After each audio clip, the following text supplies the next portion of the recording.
Basic information computer की हमने पिछले लेक्चर्स में जानी है। हमने देखा हिस्ट्री क्या है कंप्यूटर की, कहाँ कहाँ कंप्यूटर का प्रयोग किया जाता है और कंप्यूटर के फीचर्स कौन से हैं।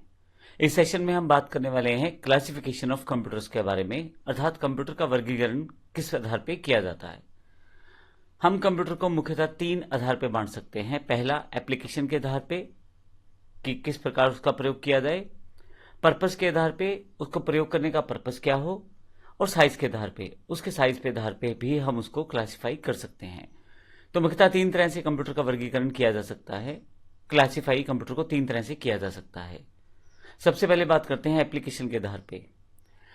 कंप्यूटर किस तरह से प्रयोग किया जाएगा, इस आधार पे हम एप्लीकेशन के आधार पे कंप्यूटर को बांट सकते हैं 3 भागों में। पहला एनालॉग, दूसरा डिजिटल और तीसरा हाइब्रिड। सबसे पहले एनालॉग कंप्यूटर की बात करते हैं। ऐसे कंप्यूटर जो भौतिक मात्राओं को माप लेते हैं, जैसे बाहर का टेम्परेचर, हवा का प्रेशर, ये सब चीजें मापते हुए उन्हें एनालॉग डिवाइसेस की जरूरत रहती है। तो ऐसे कंप्यूटर को एनालॉग कंप्यूटर कहा जाता है। एनालॉग कंप्यूटर का प्रयोग जो रहता है मुख्यतः साइंस और इंजीनियरिंग की फील्ड में ज्यादा किया जाता है। उसका रीजन ये है कि कंप्यूटर ये जो अनुमान प्राप्त करते हैं, जैसे हवा का प्रेशर है या टेम्परेचर है बाहर, उन सब के लिए उसे साइंटिफिक इंस्ट्रूमेंट्स का प्रयोग भी करना पड़ता है। इसका एक एग्जांपल एक पेट्रोल पंप पे लगा हुआ एनालॉग कंप्यूटर, जिसमें पंप से निकलने वाले पेट्रोल की मात्रा को बताया जाता है। उसको वो लीटर में कन्वर्ट करके आपको स्क्रीन पे दिखा देता है, और फाइनली उसके साथ प्राइस जुड़ा होता है, तो नीचे की तरफ प्राइसिंग भी कैलकुलेट करके खुद ही बता देता है। थर्मोमीटर, स्पीडोमीटर एनालॉग कंप्यूटर के ही एग्जाम्पल हैं। दूसरा जो एप्लीकेशन आधार पे कंप्यूटर है वो है digital computer. Digital computer high speed programmable computer है, जो आजकल हम लोग प्रयोग भी करते हैं। जैसे मैथमेटिकल कैलकुलेशंस को करना है अगर हमें, तो हमें डेटा और इन्फॉर्मेशन का प्रयोग करना पड़ेगा। ऐसे केस में डेटा और इन्फॉर्मेशन को स्टोर किया जा सकता है। जब कोई कमांड या इनपुट दिया जाता है तो वो उस डेटा और इन्फॉर्मेशन को मशीन लैंग्वेज में कन्वर्ट कर देते हैं। मशीन लैंग्वेज यानी कि बाइनरी लैंग्वेज, 0-1 से बनी हुई लैंग्वेज रहती है, इसीलिए इसे बाइनरी सिस्टम भी कहा जाता है इस लैंग्वेज को। आज के युग में जो डिवाइसेस चलती हैं, जैसे डेस्कटॉप कंप्यूटर, पर्सनल कंप्यूटर यानी कि आपका पीसी, लैपटॉप, मोबाइल, ये सब डिजिटल कंप्यूटर के एग्जाम्पल्स हैं, जहां पे आपको डिजिटली इंफॉर्मेशन को प्रयोग करके दिखाया जाता है। आपको इनपुट दें, उस पर कंप्यूटर कार्य करेगा या मोबाइल कार्य करेगा आपका, और वापसी पे आपको उसका आउटपुट देगा। तो ये बेसिकली डिजिटल कंप्यूटर का एग्जाम्पल है। क्लासिफिकेशन ऑफ कंप्यूटर में एप्लीकेशन के आधार पे तीसरा जो कंप्यूटर रहता है वो रहता है हाइब्रिड कंप्यूटर। हमने एनालॉग कंप्यूटर देखा, डिजिटल कंप्यूटर देखा, हाइब्रिड कंप्यूटर इन दोनों का मिला जुला रूप है। यह एनालॉग कंप्यूटर की तरह भौतिक मात्राओं को मापेगा, फाइनली उन्हें नंबर में चेंज करेगा, और डिजिटल कंप्यूटर की तरह फिर से डिजिट्स के रूप में कंप्यूटर तक ले आएगा। उसके पश्चात उस डेटा को हम प्रयोग करते हैं। तो एक तरह से दोनों की विशेषताएं इसमें शामिल रहती हैं। इनपुट प्राप्त करना एक एनालॉग कंप्यूटर की तरह और डेटा प्रोसेस करना एक डिजिटल कंप्यूटर की तरह। इसका एग्जांपल, जैसे किसी पेशेंट्स के सिम्टम्स को टेम्परेचर या ब्लड प्रेशर के साथ मापते हैं हम, यह काम एनालॉग कंप्यूटर के द्वारा किया जा सकता है या एनालॉग डिवाइसेस के द्वारा किया जाता है। बाद में ये जो हमें डेटा मिला है टेम्परेचर और ब्लड प्रेशर के रूप में, हम डिजिटल कंप्यूटर के रूप में इसे कन्वर्ट करते हैं डिजिट्स में, और इस तरह से पेशेंट के हेल्थ में आए हुए जितने भी चेंजेस रहते हैं उससे हम उसकी एक रिपोर्ट तैयार कर सकते हैं।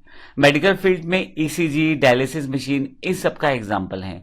तो इसका अर्थ ये हुआ कि पेशेंट से जो जानकारी ली गई वह एनालॉग आधार पर ली गई, जैसे उसका ब्लड प्रेशर मापा गया या उसका टेम्परेचर चेक किया गया। फाइनली उस डेटा को कंप्यूटर तक एक डिजिट्स में कन्वर्ट किया गया, जो डिजिटल कंप्यूटर का पार्ट रहता है। उसके पश्चात पेशेंट्स की एक रिपोर्ट तैयार की गई और एक डेटा को एनालाइज किया गया। हाइब्रिड कंप्यूटर इन कार्यों को बड़ी आसानी से कर पाता है। तो ये था हमारा पहला एप्लीकेशन के आधार पे कंप्यूटर का क्लासिफिकेशन। अगर हम कंप्यूटर को पर्पस के आधार पे क्लासिफाई करें यानी कि बांटे, तो फिर हमारे पास 2 तरह के कंप्यूटर रहते हैं, जनरल पर्पस और स्पेशल पर्पस। जनरल पर्पस की बात करें, वो कंप्यूटर जो मोस्टली सारे कार्य, नॉर्मल कार्य जो कर लेता है, जनरल कार्य, उसे जनरल पर्पस कंप्यूटर कहते हैं। जैसे हमारे पास इलेक्ट्रॉनिक गैजेट्स हैं आजकल, मोबाइल है, लैपटॉप है या हमारा पीसी है, जो हमारे डेली रूटीन के कामों में हमारी हेल्प करते हैं। आपको प्रिंट आउट लेना है, कोई बायोडाटा टाइप करना है, कोई स्प्रेडशीट यानी कि एक्सेल शीट तैयार करनी है, नॉर्मल कार्य जो करने हैं वो जनरल कंप्यूटर बड़ी आसानी से कर लेता है। तो इस तरह के जो डे टू डे रूटीन के कार्य हम जिस कंप्यूटर में कर पाए वो जनरल पर्पस कंप्यूटर कहलाएगा। दूसरे हमारे पास है स्पेशल पर्पस कंप्यूटर। ये वो कंप्यूटर है जो पर्टिकुलर कार्य में माहिर होते हैं, यानी कि एक पर्टिकुलर काम के लिए ही इनका प्रयोग किया जाता है। इस कंप्यूटर का जो सीपीयू रहता है वो पर्टिकुलरली उसी तरह के कार्य के हिसाब से मैनेज करता है चीजों को। इस कारण से सीपीयू की जो कैपेसिटी रहती है वो भी खास रहती है उस पर्टिकुलर टास्क के अकॉर्डिंग जो उसको कंट्रोल करना है।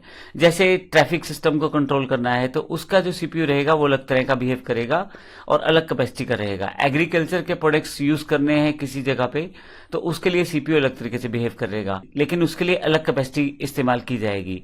इस तरह से इंजीनियरिंग में जो प्रयोग किए जाते हैं कंप्यूटर, उनके जो कैपेसिटी या उनका जो प्रोसेस का तरीका होता है वो डिफरेंट होता है। तो ये पर्टिकुलर चीजें जो हम लोग करते हैं उसके लिए प्रयोग किए जाने वाले जो कंप्यूटर रहते हैं उन्हें स्पेशल पर्पस कंप्यूटर कहते हैं। रिसर्च में, वेदर फोरकास्टिंग में, इन सब जगह पे, स्पेस साइंस में स्पेशल सीपीयूज को प्रयोग किया जाता है जिनका कार्य एक स्पेशल तरह के टास्क को परफॉर्म करना है। तो ऐसे कार्य करने वाले कंप्यूटर्स को स्पेशल पर्पस कंप्यूटर कहा जाता है। अगला जो वर्गीकरण है यानी कि क्लासिफिकेशन है वो साइज के आधार पे है। Micro computer, mini computer, main frame computer और सुपर कंप्यूटर, ये 4 इसके एग्जाम्पल हैं। सबसे पहले माइक्रो कंप्यूटर प्रयोग करते हैं। सबसे पहले माइक्रो कंप्यूटर की बात करते हैं। टेक्नोलॉजी में जब से इंटेल कंपनी ने माइक्रो प्रोसेसर्स प्रयोग करने शुरू किए हैं या हमें मिले हैं तो उसके पश्चात से हमारे माइक्रो कंप्यूटर बड़े इंपॉर्टेंट हो गए हैं। ऑलमोस्ट सभी टास्क जो हमें डे टू डे रूटीन के करने हैं वो सारे हम माइक्रो कंप्यूटर से कर लेते हैं। माइक्रो कंप्यूटर के एग्जांपल में अगर हम बात करें, पीसी, लैपटॉप, नोटबुक कंप्यूटर, ये स्मार्टफोन, ये सब माइक्रो कंप्यूटर के एग्जाम्पल्स हैं। साइज में छोटे हैं और स्पीड में फास्ट है, इतने कि हमारे डे टू डे रूटीन सारे कार्य बड़ी जल्दी कुछ सेकंड्स में परफॉर्म कर देते हैं। आज की डेट में बात करें तो माइक्रो कंप्यूटर को इस तरह से बना दिया गया है कि आपकी घड़ी तक के साइज में वो आ सकता है। तो इस तरह से ये माइक्रो कंप्यूटर का हमारा पहला क्लासिफिकेशन है साइज के आधार पे। लेकिन अगर थोड़े से बड़े कंप्यूटर की बात करें तो मिनी कंप्यूटर बन जाएगा। मिनी कंप्यूटर थोड़ा सा प्राइस और साइज दोनों में थोड़ा सा बड़ा रहेगा, परंतु इन्हें पर्सनल यूज में नहीं लाया जाता। माइक्रो कंप्यूटर जो हमने पहले पढ़े हैं वो पर्टिकुलरली पर्सनल यूज के लिए प्रयोग किए जाते हैं, लेकिन मिनी कंप्यूटर पर्सनल यूज के लिए प्रयोग नहीं किए जाते। इनका प्रयोग मुख्यतः कंपनियां ही करती हैं, और जैसे HP 9000, RISC 6000, bull HN DPX2, AS 400, ये मिनी कंप्यूटर के कुछ एग्जांपल्स हैं। क्योंकि कंपनियों में कार्य बड़ी फास्ट करना होता है और बहुत सारे कार्य हो सकता है एक ही टाइम पे करने हो, तो मिनी कंप्यूटर यहाँ पे बेस्ट रहता है। क्योंकि प्राइस में ज्यादा रहता है तो पर्सनल व्यक्ति को उसका जरूरत भी नहीं पड़ती, और इतना तेज कंप्यूटर लेके या इतना फास्ट कंप्यूटर लेके एक नॉर्मल व्यक्ति कार्य भी नहीं लेना ऐसा। तो नॉर्मल प्रोसेस में हमें पर्सनल कंप्यूटर से ही हमारा मोस्ट ऑफ द काम चल जाता है। मिनी कंप्यूटर इसलिए कमर्शलाइज सेगमेंट में ज्यादा प्रयोग किया जाता है और कंपनियां इनका ज्यादा यूज करती हैं। मेन फ्रेम कंप्यूटर इसके बाद का थर्ड कैटेगरी का कंप्यूटर है। साइज में बहुत बड़े हैं और कैपेसिटी में बड़े फास्ट रहते हैं, और वर्किंग कैपेसिटी में और कीमत में मिनी और माइक्रो कंप्यूटर से दोनों से बहुत ज्यादा रहते हैं। इसका यूज बड़ी बड़ी कंपनियों के द्वारा मुख्यतः सर्वर के रूप में किया जाता है। जैसे एक मेन फ्रेम कंप्यूटर एक बैंक के सर्वर के रूप में प्रयोग किया जाएगा, जहां पे किसी भी तरह की ट्रांजैक्शन अगर होती है तो वो रिप्लाई करना मेन फ्रेम कंप्यूटर का कार्य रहता है। अब उस कंपनी के या उस बैंक के हजारों या लाखों कस्टमर हो सकते हैं या करोड़ों कस्टमर हो सकते हैं, तो मेन फ्रेम कंप्यूटर उन सभी कस्टमर्स को रिस्पॉन्ड करता है टाइम पे। इसके अलावा मेन फ्रेम कंप्यूटर का प्रयोग जैसे अकाउंट्स के डिटेल रखने या बिल्स को भेजने या लेबर्स को पे आउट करने में, ये छोटे छोटे एग्जाम्पल्स हैं जिनका प्रयोग किया जाता है। लेकिन मुख्यतः इसका प्रयोग किया इसलिए जाता है क्योंकि ये साइज में बड़े हैं, बहुत ज्यादा फास्ट हैं, वर्किंग कैपेसिटी बहुत ज्यादा है, तो एज अ सर्वर इन्हें मुख्यतः कंपनियां प्रयोग करती हैं ताकि जो बाकी लोग हैं उन कंप्यूटर से कनेक्ट होकर अपना कार्य आसानी से कर पाएं। इसमें CDS, साइबर, IBM 4381, यूनिवेक 1110, ये इसके मुख्य एग्जाम्पल्स हैं। अगला जो क्लासिफिकेशन ऑफ कंप्यूटर के अंतर्गत साइज के आधार पे जो अगला पार्ट हम लोग देख रहे हैं वो सुपर कंप्यूटर है। ये सुपर कंप्यूटर सब कंप्यूटर से बड़ा कंप्यूटर है और सुपर कैपेसिटी और सुपर फास्ट है। सुपर कंप्यूटर का यूज जो रहता है वो मुख्यतः साइंटिफिक और रिसर्च लेबोरेटरीज में किया जाता है, और इसका प्रयोग भी फर्दर रिसर्च सेगमेंट में किया जाता है। एग्जाम्पल जैसे वेदर फोरकास्टिंग है, या कुछ क्वालिटी प्रोडक्शन है, या कुछ एनिमेशनल इमेजेस को बनाना है, तो ऐसे कार्यों के लिए सुपर कंप्यूटर का प्रयोग किया जाता है। बहुत ही टेडिशियस टास्क रहते हैं और ये नॉर्मल टास्क नहीं रहते, पर्टिकुलर टास्क रहते हैं, तो सुपर कंप्यूटर इतने बड़े बड़े टास्क को बड़ी अच्छी तरह से परफॉर्म करता है। भारत में परम कंप्यूटर का 12th फॉर्म जो है वो परम 10000 है।